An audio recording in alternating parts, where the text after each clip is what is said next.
अहिल्यानगरमध्ये एका गावात 15 वर्षीय अल्पवयीन मुलीचं अपहरण करून तिला तब्बल 5 दिवस जंगलात ठेवत तिच्यावरती लैंगिक अत्याचार केल्याचा गंभीर प्रकार समोर आलाय। राहुरी पोलिसांनी मोठी कारवाई करत जंगलातून मुलीची सुटका केली।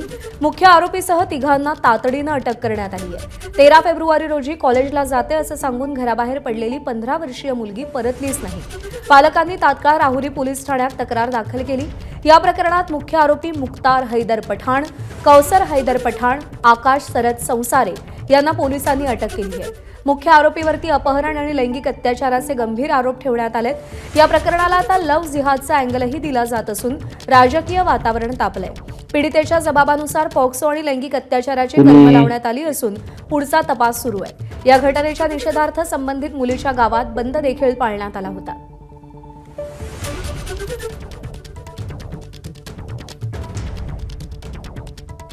अल्पवयीन मुलीस आरोपी नामे मुख्तार हैदर पठाण याने अपहरण करून नेल्याबाबतचा गुन्हा दाखल करण्यात आलेला होता। सदर गुन्ह्याच्या तपासादरम्यान सदर आरोपीने पीडितेस नाशिक जिल्ह्यातील रामशेज किल्ल्यानजीकच्या जंगलामध्ये ठेवलेले असल्याची माहिती मिळाल्यावरून काल त्या आरोपीच्या ताब्यातून सदर पीडितेची सुटका करून तिचा जबाब घेतला असता सदर आरोपीने तिच्यावर लैंगिक अत्याचार केल्याचे निष्पन्न झालेले असून त्या कलमांची वाढ सदर गुन्ह्यामध्ये करण्यात आलेली आहे। तसेच आरोपीला मदत करणारे आरोपी कौसर हैदर पठाण व आकाश शरद संसारे यांनाही अटक केलेली आहे। तर अहिल्यानगर जिल्ह्यामध्ये लव्ह जिहादच्या घटना वाढतायत, हिंदू मुलींना टार्गेट केलं जात आहे असं आमदार गोपीचंद पडळकर यांनी म्हटलंय। लव्ह जिहादचा संशय आहे आणि मुलीवरती 5-6 दिवस जंगलामध्ये अत्याचार केला गेलाय। हे जे कुणी सगळी लोक आहेत की लव्ह जिहादच्या घटना घडत नाहीत असे जे म्हणतायत, ह्या लोकांनी या गोष्टीकडे सिरियसली बघितलं पाहिजे, गांभीर्यानं बघितलं पाहिजे। हा काही विषय राजकारणाचा विषय नाही, मताचा विषय नाही। आता निवडणूक तर 3.5-4 वर्षानंतर आहे, परंतु ज्या बाबी घडतायत हिंदू मुलींना टार्गेट करून फेसबुकवरती, ट्विटरवरती, इंस्टावरती त्यांना 10-20 मुलं फॉलो करतायत आणि मग ठरवून प्लान करून त्यांना जाळ्यामध्ये ओढतायत।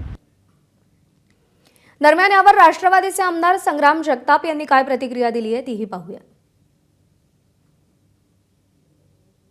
हा प्रत्येक मुलीचं वय हे अगदी 12, 13, 15 पासूनच त्यांना टार्गेट केलं जातं आणि विशेष करून जर आपण पाहिलं तर मुलींच्या टार्गेटमध्ये जे 2-3 पॅटर्न जे सेम आहेत। एक तर तिला 18च्या अगोदर टार्गेट करायचं, दुसरी गोष्ट की तिच्या मागं वडीलधारी जो आधार असतो तो नसलेला पाहिजे आणि म्हणून कुठंतरी या प्रशासनानं याच्यावरती कुठंतरी निर्बंध आणणं गरजेचं आहे। जे आरोपी असतात त्या आरोप्यांना कुठंतरी पोलीस प्रशासन मदत करतं का, हा सुद्धा एक फार मोठा प्रश्नचिन्ह आज प्रत्येकाच्या मनामध्ये असतो।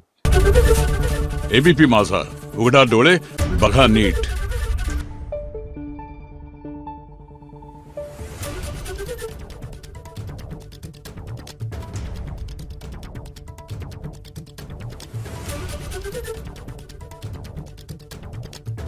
Thank you.